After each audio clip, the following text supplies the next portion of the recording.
Bismillahirrahmanirrahim. Babun nahyi ngantana jisna ini salisi bighairi idnihi illa lihajatin. Bab tentang larangan berbisik-bisik dua orang meninggalkan orang ketiga tanpa izin orang ketiga itu, kecuali untuk satu keperluan, satu hajat. Wa ayyatahaddasa sirron bihaisu la yasma'uhuma, yaitu maksudnya ketika ada dua orang bercakap-cakap dengan lirih sehingga orang ketiga tidak mendengarnya. Wa fi ma'nahu ma idza tahaddasa bilisanin la yafhamuhu, dan maknanya ketika dua orang bercakap-cakap dengan bahasa yang tidak dipahami orang ketiga. Jadi kalau ada tiga orang, yang satu membisiki yang satu membisiki orang kedua, orang ketiga tidak mendengar, itu tidak boleh. Allah Ta'ala berfirman, surat Al-Mujadalah, innaman najwa minasyaiton, sungguh bisikan itu dari setan, dari perilaku setan. Jadi kalau misalnya tiga orang, terus dua orang bisik-bisik, yang orang ketiga mendengar, itu kan orang ketiga jadi tersiksa, menimbulkan kecurigaan, menimbulkan ketidaknyamanan, merasa tersingkir, merasa terabaikan. Nah itu makanya tidak boleh, artinya kan membuat orang ketiga tidak nyaman. Misalnya Rizal, Alif, sama mana sih? Arifin, Rizal bisik-bisik karo Alif. Arifin tidak mendengarkan, Arifin jadi curiga, ini ngomong apa, jangan-jangan membicarakan keburukan saya. Terus secara psikologis kan Arifin kan merasa tersisih, merasa tidak diberi tempat. Nah itu tidak boleh, karena itu kebalikan dengan perintah Islam, perintah Rasulullah. Orang Islam itu sebisa mungkin membuat nyaman orang lain, sebisa mungkin membuat nyaman orang-orang sekitar kita, jangan membuat tidak nyaman.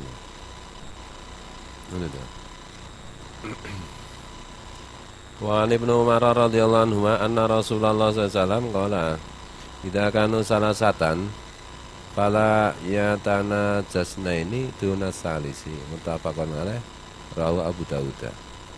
Diriwayatkan dari Abdullah bin Umar radhiyallahu anhu bahwa Rasulullah sallallahu alaihi wasallam pernah bersabda, ketika kalian itu bertiga, maka janganlah dua orang berbisik-bisik tanpa orang yang ketiga, tanpa didengar orang yang ketiga. Wazada, dan Abu Dawud menambahkan, qala Abu Shalihin, Abu Shalih mengatakan, qultu li bin Umar, aku bertanya kepada Abdullah bin Umar periwayat hadis ini, fa'arbangatan, bagaimana kalau 4 orang keadaannya? Qala la yadurruka, kalau 4 orang tidak merugikanmu, maksudnya tidak apa-apa. Jadi kalau 4 orang terus dua orang berbisik-bisik, lah yang satu orang kan masih ada temennya. Nah, ya, yang satu orang masih ada temennya ini. Jadi tidak merasa terkucil banget. Tapi memang etikanya kalau kita bercakap-cakap bersama itu jangan bisik-bisik. Kadang-kadang begitu, kadang-kadang misalnya kita lagi ngobrol bareng, tiba-tiba yang ada satu orang membisiki orang lain, nah itu kan tidak enak, tidak nyaman. Nah kalau keadaannya cuma 3 orang, ya benar-benar menyiksa yang orang ketiga. Nah intinya Islam itu kan menyuruh kita membuat orang itu nyaman, karena nyaman itu bagian dari keselamatan. Islam itu kan selamat, taslim itu kan pasrah, ya, selamat pasrah. Selamat itu diri. Nanti Nabi juga menjelaskan orang Islam itu orang yang selamat, maksudnya orang lain merasa aman dari dirinya, merasa nyaman. Intinya begitu. Jangan pernah membuat tidak nyaman. Nah, secara umum kan hari ini kadang-kadang disalahartikan. Islam itu artinya memaksa orang melakukan ini dan itu. Padahal nggak begitu. Islam itu menyuruh memaksa diri sendiri, bukan memaksa orang lain. Bagaimana caranya agar orang itu nyaman, enak di dekat kita. Itulah, merasa berharga, bukan merasa terhina, bukan merasa tersisihkan, bukan merasa yang lain, merasa berharga, merasa didukung, termotivasi, merasa nyaman, merasa diberi tempat. Tapi kalau kita menghadapi orang yang sudah seperti itu, sudah memberi nyaman pada kita, menghargai, memotivasi, itu kita jangan salah tingkah. Maksudnya jangan salah tingkah itu kita berusaha mengimbangi kan. Idza huyitum bi tahiyatin hayyu bi asana minha aw misliha. Kalau kamu dihormati, kamu diberi rasa nyaman, kamu juga gantian memberi rasa nyaman semaksimal mungkin. Bukan kok malah ini memang sudah seharusnya. Jangan sampai kita menjadi orang yang tidak tahu diri.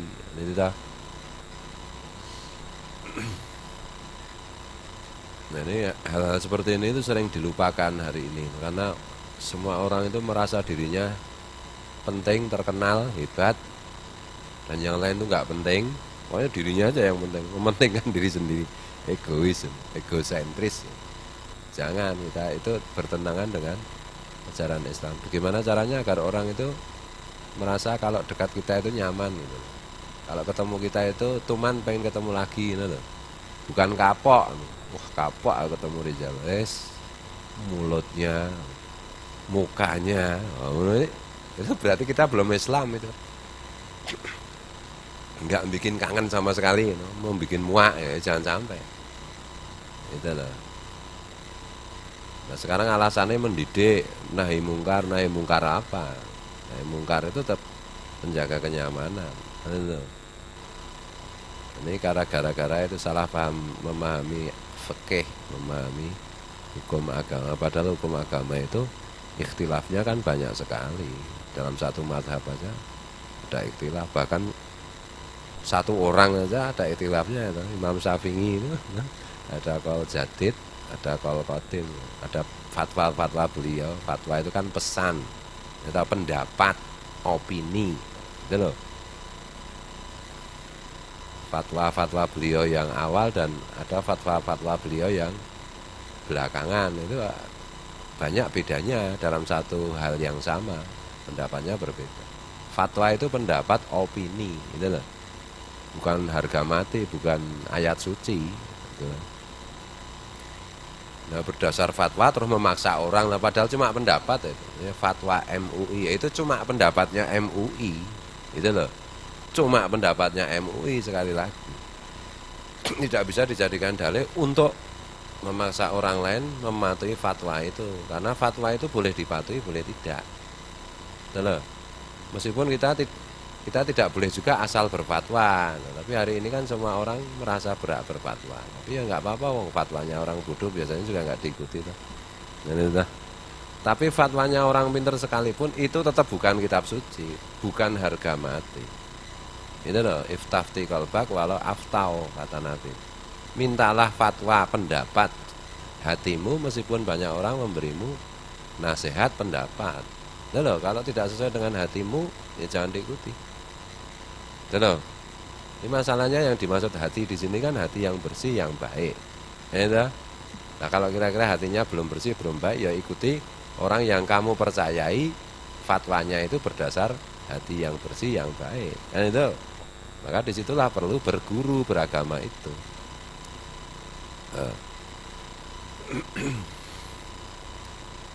Bismillahirrahmanirrahim. Jadi bagaimana caranya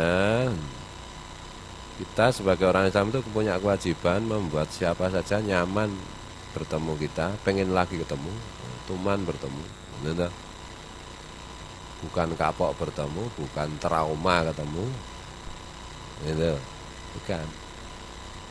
Ya, tapi kan ada haibah, kewibawaan, dah iya. Abu Yatim Yati itu dulu hebatnya kan luar biasa almarhum, gitu. Menakutkan dalam tanda petik. Tapi kan orang tetap kepengen ketemu lagi, gitu. Begitu juga guru sekumpul, begitu ya wali-wali yang lain. Nek ketemu kita kok orang itu kuapok, wah itu berarti kita itu benar-benar luar biasa, kurang ajarnya. Nah kadang-kadang kita harus sabar menghadapi orang yang tidak tahu diri. Kita sudah menghormati, menghargai, tapi terus menjelai, biarin aja, nanti kan ya disingkirkan sendiri oleh Allah Subhanahu wa Ta'ala. Doakan, tapi jangan buru-buru kamu menilai. Husnudzon aja, husnudzon tapi waspada. Ngel loh, hidup itu angel, makanya itu ora urip. Hidup itu tidak mudah, makanya jangan sembrono. Maksudnya jangan sembrono gini loh, ya humor, tapi jangan dikira hidup, jangan menggampangkan hidup. Hidup itu jangan kamu gampangkan. Hidup itu memang gampang kalau kita serius, tapi kalau kamu gampangkan nanti kamu terpeleset. Jadi gimana caranya? Ada pertanyaan, bagaimana caranya menjadi muridnya guru sekumpul misalnya gitu. Atau murid menjadi santrinya Gus Fuad Ler. Jadi gampang, dimulai dari murah hati, kemudian berbuat baik kepada sesama, membuat siapapun itu merasa nyaman dengan kita. Khawatirlah kalau kamu merepotkan, menindas, memaksa-maksa, ya gitu ya. Kalau kita itu khawatirlah berbuat salah kepada orang lain, gitu loh. Ada khawatiran kita jangan-jangan berbuat salah kepada orang lain. Kalau kita merasa berbuat salah, ya langsung minta maaf secepat mungkin. Itu meskipun ternyata tidak salah, ya rapuh tahu minta maaf. Nah itu bagus. Jadi saling minta maaf itu, bukan saling rasuti ya, mbok ngantek dikuciri ya, jo. Sudah digodong ngerarep nyuwek, jadi daun tidak akan merobek, jadi banyu ra nyawuk. Seandainya dia menjadi air, aku tidak akan nyawuk. Menciduk, ya jangan begitulah. Hidup tidak nyaman. Gimana caranya kita itu membuat nyaman orang lain? Itulah yang diperintahkan oleh Islam. Yang pertama-tama itu iman dan perilaku baik. Makanya saya bilang itu pemurah, suka memberi. Yang pertama itu karena ayat-ayat Makkiyah itu ya begitu. Iman dan pemurah, sosial, baik hati, tidak sombong dan baik hati, membuat nyaman orang, ya, memperhatikan orang, care, perhatian. Itu loh. Itu hal yang sekarang itu sering dilupakan. Hal yang sering tidak didakwahkan, yang sudah jarang didakwahkan. Yang didakwahkan baca ini, siapa tahajud, siapa baca ini, ngamalin ini, amalin itu. Nah itu, ya itu semua itu penting. Tapi sebelum itu sebenarnya akhlak dulu, akhlakul karimah dulu. Karena Rasulullah itu innama bungistu liutamima makarimal akhlak kan. Tidak dikira orang ngapal hadis ya. Kadang-kadang ngutip hadis lah. Jane tak lali ya, jane arep ngutip apa.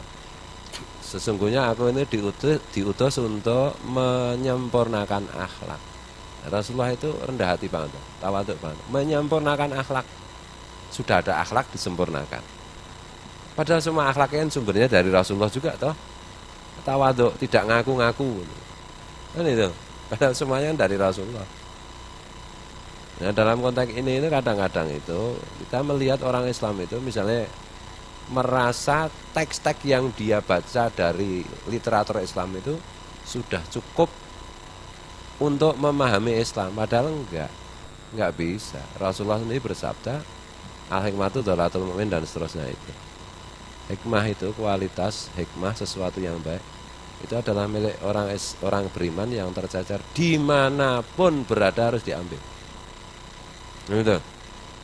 Makanya ada fatwa-fatwa apa itu nih, Ada fatwa yang aneh, yang tidak masuk akal, seperti memusnahkan wayang. Itu karena cara berpikir seperti itu. Dia merasa teks yang dia baca itu cukup untuk membuat dia paham tentang Islam. Nggak bisa. Ada ayat-ayat qauliyah, ada ayat-ayat kauniyah. Semua kebaikan, semua nilai yang mengandung kualitas, dari manapun asalnya, pada hakikatnya itu semua dari Rasulullah. Itulah hikmah. Maka harus diambil. Dan semua kualitas itu nanti kalau kita ambil, kita akan semakin jelas memahami teks-teks literatur Islam, seperti Quran, seperti hadis, seperti pendapat-pendapat ulama, fatwa-fatwa ulama. Tapi kalau kita tidak terbuka, Islam yang tertutup, ya koplak akhirnya itu. Betul, enggak akan memahami esensi Islam atau garis besar dari apa yang sebenarnya diperintahkan oleh Allah dan Rasul. Nah, hari ini kan banyak yang seperti itu. Sedikit kafir kafir kan itu. Makanya orang-orang seperti itu kan dalam hadis itu kan dikategorikan sebagai orang yang naudzubillah min dzalik.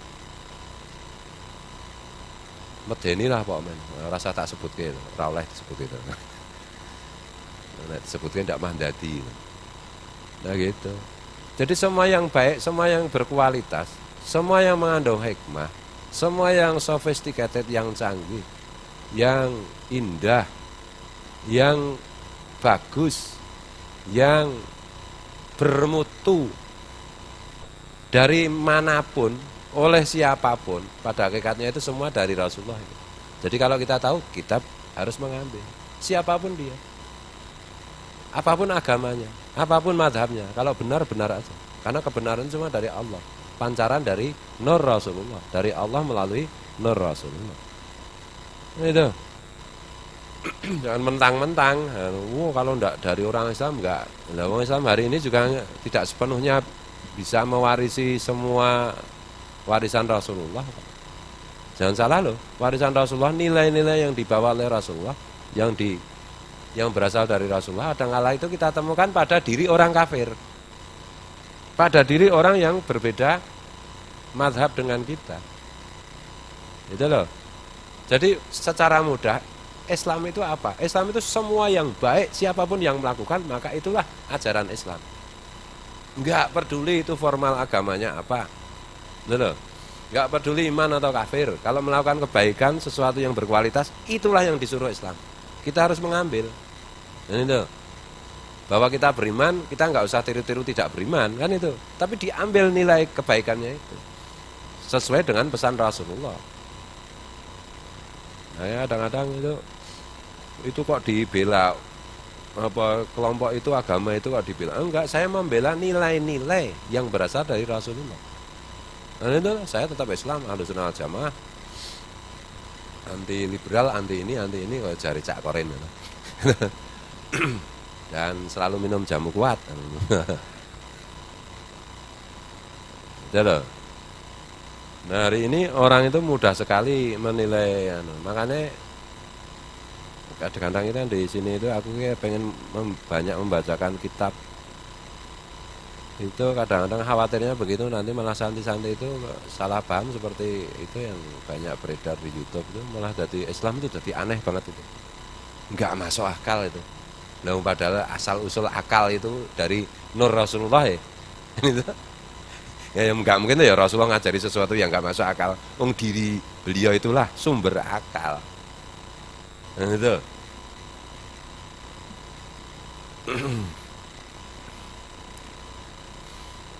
Bismillahirrahmanirrahim. Nah ini kadang-kadang ya.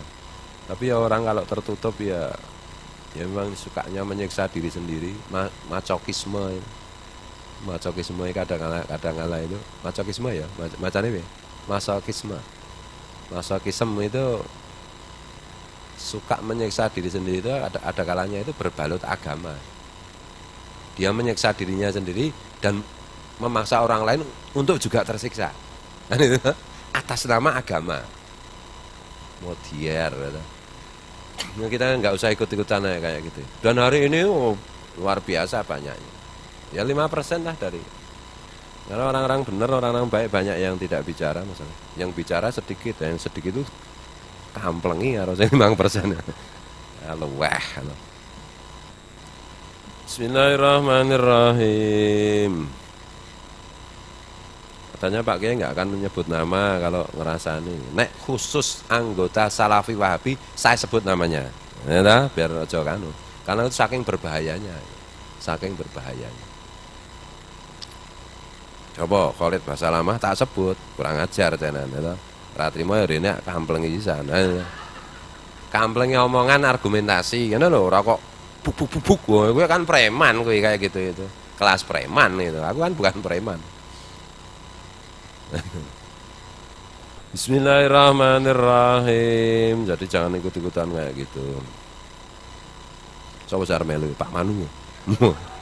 Pak Manu akan hijrah dari Wetan Kali menuju Kulon Kali ya. Warawahu Malikun fil Muwatta'i an Abdillah bin Dinarin, dan Imam Malik meriwayatkan dalam kitab Al-Muwatta'nya, meriwayatkan dari Abdullah bin Dinar. Qala Abdullah bin Dinar mengatakan, kuntu ana wa ibnu Umar inda dari Khalid bin Uqbah allati fisuk. Aku pada waktu itu bersama Abdullah bin Umar di rumahnya Khalid bin Uqbah yang ada di pasar. Nek di omah ning pasar mah berarti kowe anu tabarukan Uqbah, Khalid bin Uqbah. Ada sahabat Nabi itu yang rumahnya di pasar. Pak Mualim ya sing rumahnya di pasar itu. Iki ra teko. Teko ra? Baca arajulun yuridu ayyuna jiyahu. Kemudian datanglah seorang laki-laki yang mau membisiki sesuatu kepada Ibnu Umar.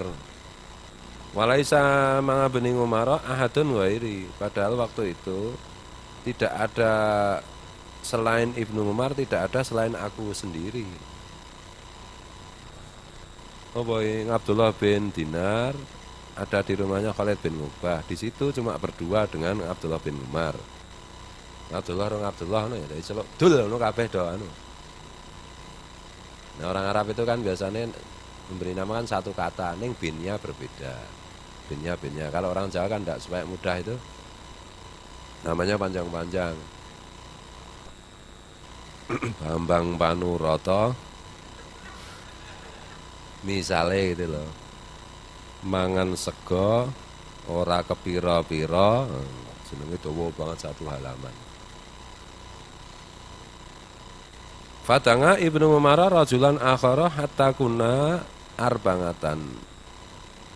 Kemudian waktu itu Abdullah bin Umar mengundang satu orang, sehingga kami pun menjadi berempat. Tadi kan bertiga. Yang orang yang baru datang mau membisi Abdullah bin Umar. Abdullah bin Umar langsung memanggil orang keempat. Faqolali walir rajulis salisi alladzi danga. Kemudian Abdullah bin Dinar berkata Abdullah bin Umar berkata kepadaku, kepada Abdullah bin Dinar, dan kepada orang ketiga yang datang. Orang ketiga yang diundang ya. Yang diundang oleh Abdullah bin Umar ya. Istakhira syai'an. Coba sejenak berhenti, nah gini kan mundurlah sedikit. Fa ini sami itu Rasulullah SAW yaqul. Sebab aku sungguh mendengar Rasulullah SAW pernah bersabda, la yatana jasnain nani duna wahidin. Janganlah dua orang berbisik-bisik tanpa didengar satu orang yang lain. Intinya itu begitu loh, intinya itu membuat nyaman. Kadang-kadang aku melihat banyak orang membaca kitab tapi gagal memberi takwil, gagal paham. Betul loh. Mereka kadang-kadang kalau di YouTube loh, kadang-kadang saya lihat itu tekstual banget, apa gitu jenenge, dan gagal memahami esensi teks itu, maksudnya teks banyak. Ilmu takwil itu kan ilmu tersendiri. Ada arti, makna, tafsir, kemudian takwil. Dalam konteks kekinian itu, takwil itu kan harus menyesuaikan dengan konteks. Fungsi takwil itu kan untuk menyesuaikan teks dengan konteks. Gitu. Itu banyak yang gagal, makanya jadi aneh-aneh. Ini perlu disampaikan supaya nggak gitu-gitu amat lah Islam itu. Ya jangan memalukan lah. Itu loh. Islam itu kan kuntum khaira ummah, sebaik-baik ummah. Kalian itu sebaik-baik kelompok nggak rasional ya piye ya toh. Nggak melaksanakan. Jadi intinya begitu, kita membuat nyaman. Makanya santri itu membuat nyaman sesama santri, jangan lupa. Jangan membuat, kadang-kadang kan begini, ada santri nggak berangkat lagi ngaji karena merasa terganggu dengan santri lain. Jangan sampai kita menjadi santri yang itu membuat tidak nyaman santri lain itu. Berhati-hatilah itu. Karena disitulah pertama kali kita itu bertaruh di hadapan Allah, di hadapan Rasulullah. Semua wali itu dimulai dari apa jenis sakhok dan husnul khuluq. Berawal dari situ. Sakhok itu pemurah, kemudian husnul khuluq itu baik budi pekerti. Itu ya penjelasannya itu tadi, membuat nyaman orang lain. Semua wali itu dijalankan Allah melalui jalan seperti itu, bukan jalan yang lain.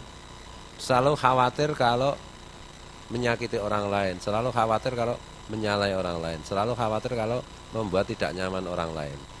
Itu loh, itu selalu begitu. Suluk itu jalan, dijalankan Allah, ditata Allah dengan cara seperti itu. Suka menolong dan memberi nyaman, khawatir kalau gagal memberi nyaman. Nah itu loh. Bukan suka memaksa dan suka memaki, bukan. Nah, setelah itu baru dilengkapi dengan kemewahan berupa syariat. Itu aku meni syariat itu kemewahan itu udah diprotes kok saking gobloknya ya. Iya. Bukan karena sholat sunat, bukan karena banyak baca Quran, banyak baca wirid, bukan banyak puasa, bukan. Wali itu sakhok dan husnul khuluq. Meskipun sakhok itu bagian dari husnul khuluq, tapi Rasulullah menekankan sakhok dan husnul khuluq. Nah oleh karena itu kita itu harus jembar dodone nek cara Jawa wayang. Oh wayang itu ilmune Ihya Ulumuddin kabeh mau dimusnahkan itu loh. Gila. Tidak mengharamkan, klarifikasi tidak mengharamkan. Loh iya tidak mengharamkan, tapi meminta untuk dimusnahkan. Lah yang haram aja belum tentu harus dimusnahkan nih. Nek dimusnahkan berarti lebih dari haram tuh itu. Kurang ajar tuh itu. Itu loh. Nah, sing ora tau ngetotke isu di sosmed ya malah aman. Sopo tuh sing nglarang wayang iki? Sing arep memusnahkan wayang sopo iki? Ya nek tukang membuat wayang malah mungkin seneng ya. Dimusnahkan kan terus kok do tuku meneh ya ta. Aja-aja kan meng agen pembuat wayang ya ta. Itu ya jangan salah itu anu kita itu. Nah lakunya itu kan tidak harus, kita harus jembar dodone, harus jembar dadane itu halim, harus banyak memaklumi, memaafkan dan tidak pemarah. Tak harus kumpul itu jangan marah kan itu. Nah ini ada video itu yang dijajahi guru sekumpul yang bisa kita amalkan. Kalau kita itu masih kadang sering marah, wiridnya itu, baca sholawatnya itu tidak menggunakan lafal Allah. Ini loh. Jadi as-sholat misalnya dicontohkan oleh guru sekumpul, as-sholatu wassalamu, as-sholatu wassalamu alaika ya sayyidi atau ya sayyidana ya khairal anam misalnya.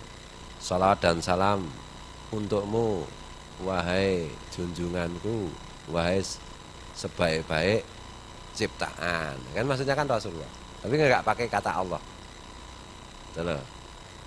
Nah, kadang kata Allah itu meningkatkan adrenalin. Nek pemarah itu lewat rasa ditingkatkan adrenalinnya wis jeglek terus nah, lewat Rasulullah. Assalatu wassalamu alaika ya khairal anam kan iso. Assalatu wassalamu alaika ya sayyidi ya khairal ya sayyidal anam, wahai junjungannya semua makhluk. Assalatu wassalamu alaika ya Muhammad, misalnya gitu. Assalatu wassalamu alaika ya Ahmad. Assalatu wassalamu alaika ya Toha kan bisa. Ya, yang penting menyebut salah satu nama Rasulullah atau gelar Rasulullah. Gitu loh. Jadi menghubungkan diri kepada Allah benar-benar hanya lewat Rasulullah. Itu nanti adrenalin marahnya turun dan itu masuk akal. Kalau mursyidnya gurunya pekok, sudah muridnya pemarah disuruh takbir. Wah, ngamuk hasilnya kan itu. Nah, kadang-kadang assalatu wassalamu alaika ya Toha kan iso. Assalatu wassalamu alaika ya Sayyidi ya Muhammad iso. Assalatu wassalamu alaika ya Ahmad iso. Assalatu wassalamu alaika ya Sayyidi atau ya Sayyidana ya Muhammad kan bisa. Di situ kan tidak ada lafal Allah. Pakai lafal Rasulullah aja, nama Rasulullah aja. Sambung ke Allah dengan disaring Rasulullah gitu loh. Jadi marahnya itu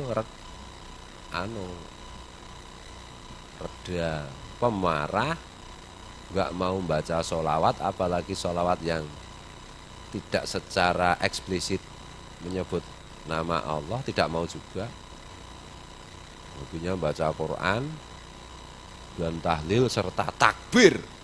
Wah, jeblok uteke sak nalika ta. Nah, aku seneng amalke, aku merasa masih pemarah toh. Nek mungkin Pak Wan wis ora pemarah dadi. Malah wacanane takbir Pak Wan. Kalau masih kadang-kadang mau marah gitu ya, banyak assalatu wassalamu alaika ya Muhammad, assalatu wassalamu alaika ya khairal anam, assalatu wassalamu alaika ya Toha, assalatu wassalamu alaika ya Sayyidi ya khairal anam ya Sayyidal anam. Itu loh. Salat dan salam untukmu wahai junjungan manusia, salat dan salam untukmu wahai sebaik-baik makhluk. Jangan disebut secara langsung lafal Allah, menaikkan adrenalin lagi. Wahai sebaik-baik makhluknya Allah, ngamuk lagi ngono. Ya berat ya nama Allah itu, berat masalahnya. Loh. Atau semuanya ditempuh ya takbir ning ya maca kuwi, dadi anggere munggah medun meneh kan aman toh. Naik turun itu. Oh mung naik terus. Gitu. Irsat ana ora Irsat? Ora ana. Irsat manakah? Di mana? Ndak datang. Sapa meneh ya. Ora maksudnya aku kelingan Irsat ana lho, mbiyen kan ngadepi santri-santri mukim kan ngantek mbus sengut anu to. Nah, kurang maca iki paling. Tur dasare santri mukim kan ya nyelili tenan masalahe. Oh ya nyebai tenan masalahe. Umpama pembunuhan itu tidak ditetapkan berdosa, tak kira santri mukim wis punah to.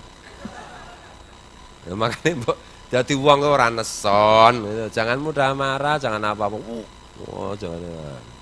Kok nek kancane nesu assalatu wassalamu alaika ya Toha, lu mau di ngono cangkemmu. Oh, malah telengke. Ya, itu ya.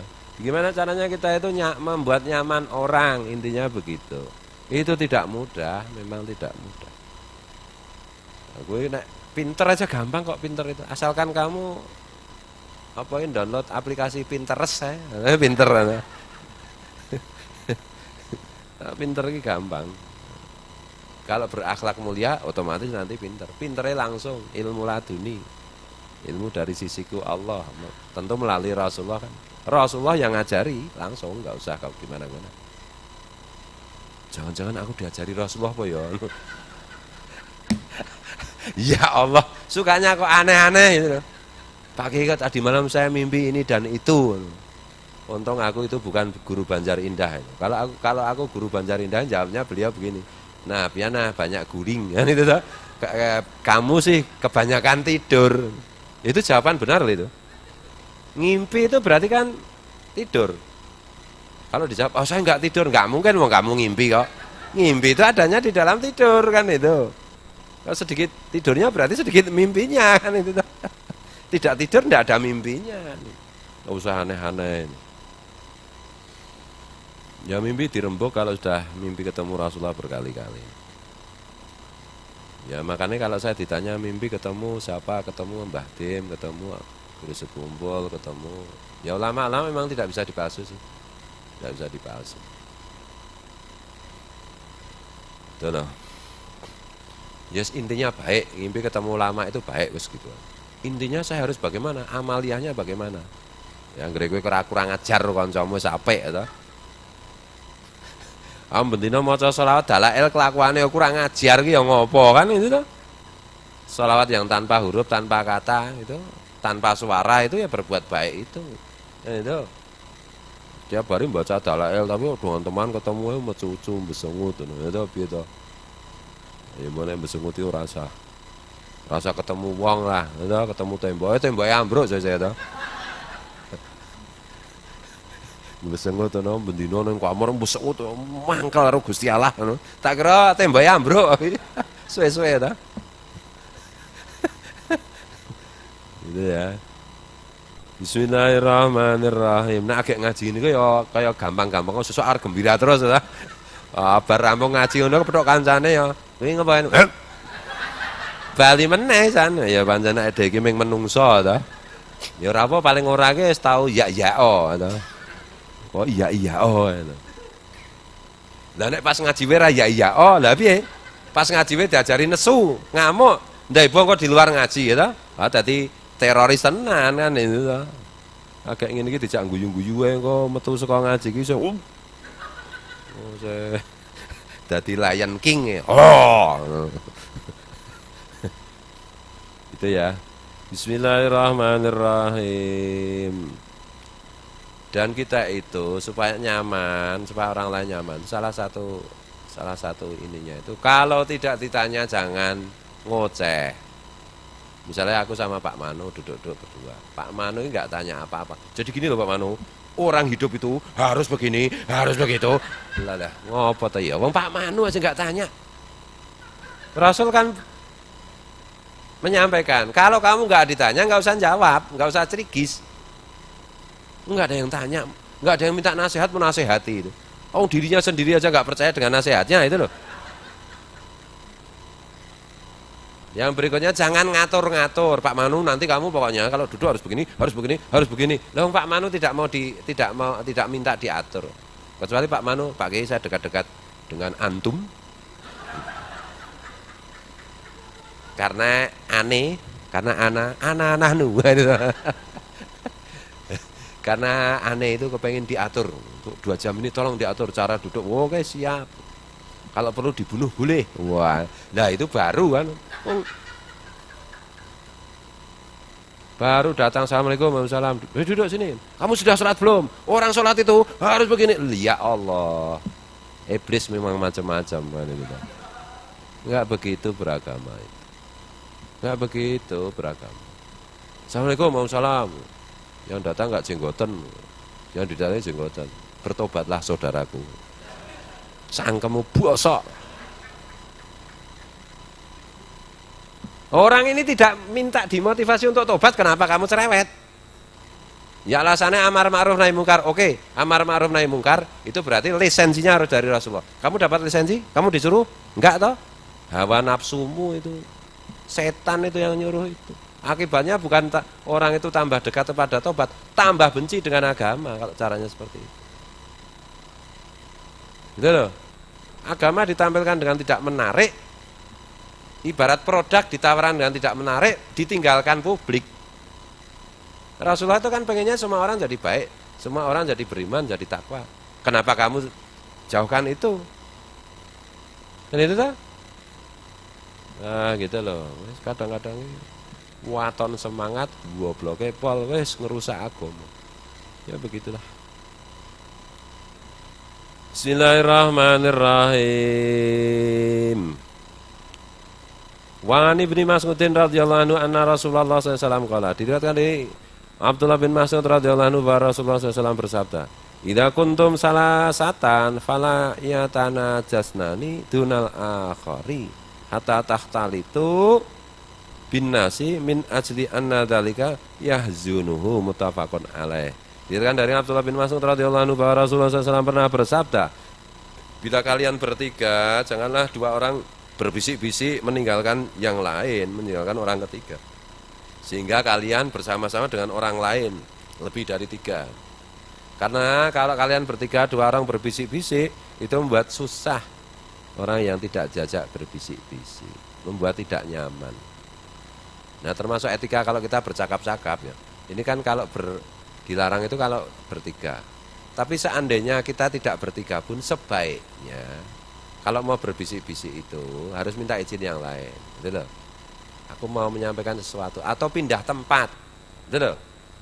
Jadi misalnya kita lagi ngumpul bareng-bareng berlima, berenam, ngobrol misalnya. Si A mau memberitahu si B tapi ini urusan rahasia. Nah, menyingkir aja dari lingkaran itu.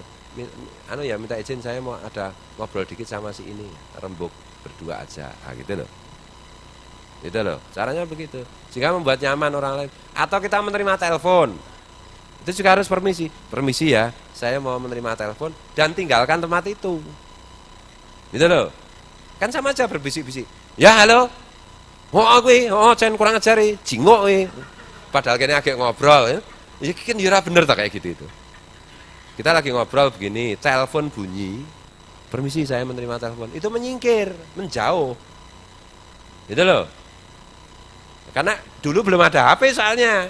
Kalau ada HP, kalau sudah ada HP pasti Rasulullah juga ngajarinya kayak begini. Kamu kalau menerima telepon jangan di situ dong ganggu. Enggak ada hadisnya. Oh ya terus ke, ben. Wajan bangsat kabeh nang kene. Lah sing bangsat kowe kok. Intinya itu, apakah itu membuat nyaman? Kan tidak toh? Nah gitu loh. Jadi kita ngobrol, kalau menerima telepon, mesti ada telepon. Saya terima dulu. Pergi. Gitu loh. Jangan di situ nerimanya. Apa meneh neng kono di loudspeaker meneh.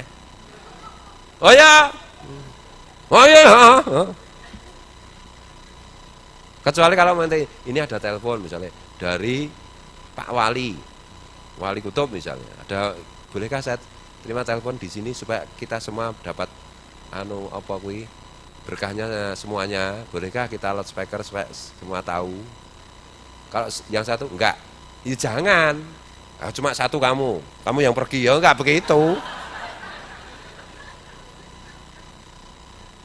Kadang-kadang begitu, kadang-kadang itu. Ada lagi perilaku yang jelai tenan ya. Lagi ngobrol gini, tidak diam-diam telepon.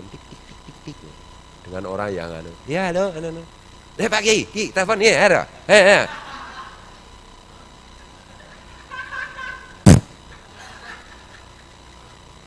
Ya jangan memveta kompli seperti itulah. Kalau aku pengen ketemu, pengen komunikasi macam-macam kan, ya aku telepon sendiri toh yo.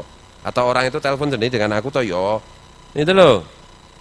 Misalnya ini banyak orang yang tidak datang, misalnya Pak Toto, terus karena si Sopo Wijaya Rizal gini, kalau Pak Toto ya ada maksud-maksud tertentu loh. Ben Pak Toto itu terpukau sama Rizal, udah telepon dia. Tak hubungi Pak. Pak ini, Pak Toto ini. Ini loh. Oh, enggak begitu dong. Itu apa jenis kampungan kayak gitu itu, enggak berpendidikan, enggak punya otak kayak begitu itu. Enggak intelektual, enggak santun kayak gitu. Enggak islami berarti kan itu. Kalau enggak islami berarti kafiri. Itu. Enggak gitu dong caranya itu. Semua itu mbok ya jangan memaksa, jangan jangan begini, jangan lebay kayak gitu. Itu loh. Kadang-kadang kan ada yang seperti itu. Makanya kenapa kiai-kiai itu tamu di screening, diseleksi, tidak semua bisa ketemu karena mungkin kiai itu traumatik dengan jenis-jenis tamu yang perkonyolan internasional itu.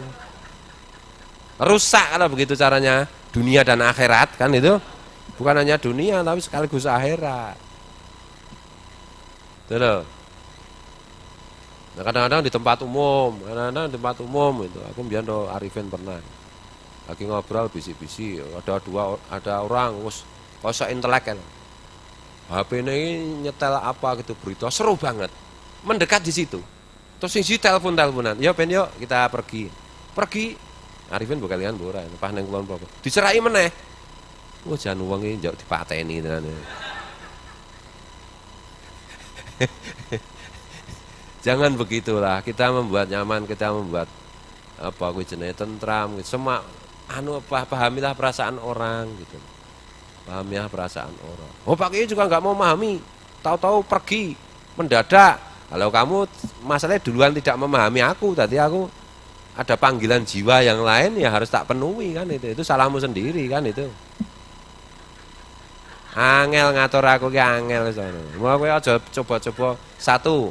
Jangan pernah kamu coba-coba membuat kejutan denganku. Pasti kamu terkejut sendiri nanti. Yang kedua, jangan coba-coba ngatur aku. Pasti nanti kamu repot sendiri. Gitu loh. Aku freeman nih. Preman ya loh. Preman kan dari freeman, orang bebas. Gitu? Begitu. Ya, mari kita pelan-pelan kita membenahi diri kita menjadi orang yang nyaman dan menyamankan orang. Karena ahli surga itu adalah orang-orang yang membuat nyaman orang lain. Bukan ahli surga itu bukan banyak orang, bukan banyaknya sholat sunat. Banyaknya sholat sunat kalau orang lain semua nggak merasa nyaman, ya dia nggak masuk surga. Yang tidak nyaman itu kan di neraka, saling menyalahkan, saling mencaci, dan itu saling membuli. Itu kan neraka itu. Kalau di surga kan kilan salaman-salaman. Ucapannya itu selamat-selamat, enak-enakan. Dan itu. Di surga kan nggak ada ngatur-ngaturan. Kamu harus makan jeruk. Enggak. Di neraka itu. Keizakum, dipaksa kan itu. Makanya jangan suka maksa. Karena nanti kalau terlalu banyak memaksa, nanti oleh malaikat dinilai ini berbakat masuk neraka kan itu. Karena di surga itu nggak ngatur-ngaturan orang itu. Gitu loh. Oh, ini ada satu lagi yang perlu tak konfirmasi. Memang ada hadis Rasulullah mengajarkan tentang bahasa Arab. Karena bahasa Arab itu adalah bahasa Quran. Konteks Rasulullah menyuruh berbahasa Arab itu untuk mempelajari Quran intinya. Dan waktu itu kan belum ada Google yang bisa menerjemahkan kan itu. Oh, sekarang mesin ada Nah, itu. Dan Rasulullah bersabda, diriwayatkan oleh Imam Tirmidzi, di surga nanti pakai bahasa Arab. Itu nyenang-nyenang ke wong Arab sebenarnya itu. Di surga yang nggak butuh bahasa verbal tuh ya. Itu loh. Semua bahasa kita pengen bisa ya bisa. Mana loh? Bahasa yang misalnya bahasa verbal itu kata apa jenis bunyi itu. A I U E, aku, ane, nahnu, kuntum. Nah, itu. Itu kan namanya bahasa bunyi itu. Bunyi-bunyi yang membentuk pengertian itu namanya bahasa verbal. Itu kan dibutuhkan di dunia. Itu loh. Wah, dia nggak usah sampai akhirat. Bahasa verbal di dunia aja lama-lama bisa bisa punah. Iya, bisa punah. Kenapa bisa punah? Nanti pakai bahasa bahasanya itu cuma driji. Misalnya ya, Pak Wan ngomong sama orang Zimbabwe, Pak Wan nggak bisa bahasa Zimbabwe, orang Zimbabwe nggak bisa bahasa Jawa, Pak Wan ngomongnya Jawa. Kula nuwun. Orang Zimbabwe bawa HP gini. Kan sudah ada sekarang. Kula nuwun itu cing-cing guling. Nah, terus konon jawab cang cingcung, maksudnya inggih monggo, Pak Wan krungune inggih monggo gitu. Makanya memahami hati itu enggak mudah, jangan tekstual banget. Itu loh, jangan wah aku tuku terjemahan Sahih Bukhari utawa download apa kuwi jenenge di Play Store ada Sahih Bukhari terus dibaca terjemahannya. Tes dong aku. Poh, goblok kabeh. Sing goblok iki ya kowe kuwi ya to. Ternyata ulama-ulama NU goblok kabeh. Sing goblok iki kowe kuwi. Ulama NU kabeh pinter ya to. Wah, kayak maca rong halaman itu. Ya ulama NU ini maca triliunan halaman kok. Ya Allah, ya Rasulullah. Untung ana Indras. Kentesi terus Indras. Gaspol. Ben wong bodoh iki nesu sisan. Nesu kayak ndang cepat mati gak wis. Wis ora nular-nulari bodoh wong liya. Bodoh ki nular ya masalahnya. Bodoh nek meneng ya ora nular to. Bodoh omong wis. Nggo serban meneh. Nah.